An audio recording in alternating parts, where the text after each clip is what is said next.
আসসালামু আলাইকুম। দাবদাহে মসজিদে বিশ্রাম নেওয়া যাবে কি?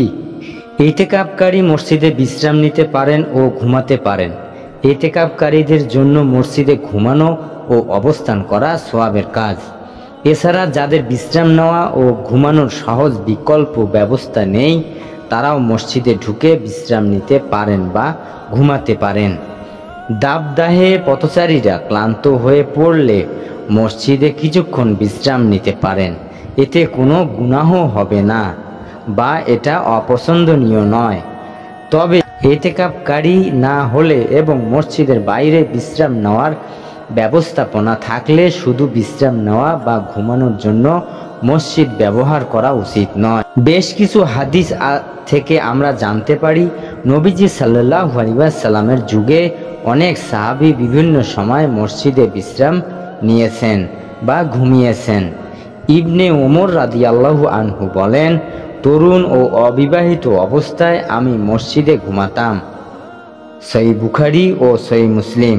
এছাড়াও হযরত আলী রাদিয়াল্লাহু আনহু ও সাফওয়ান ইবনে উমাইয়া রাদিয়াল্লাহু মসজিদে ঘুমিয়েছেন।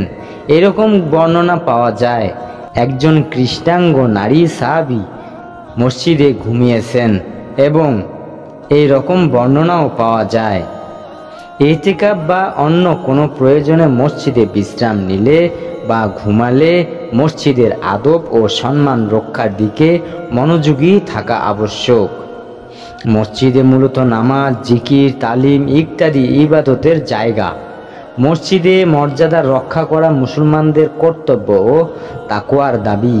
কুরআনে আল্লাহ তাআলা বলেন, এতটাই আল্লাহর বিধান এবং কেউ আল্লাহর নির্দেশনাবলীকে সম্মান করলে এটা তো তার অন্তরে তাকওয়ার বহিঃপ্রকাশ। সূরা হজ আয়াত 32।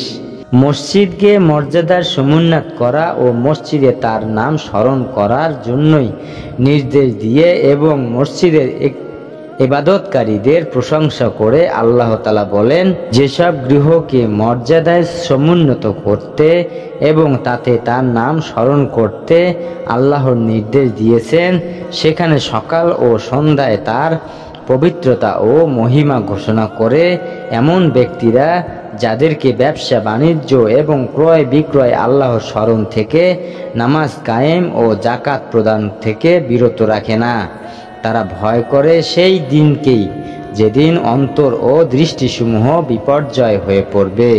সূরা নূর 36 থেকে 37 আয়াত। জাযাকাল্লাহু খায়র।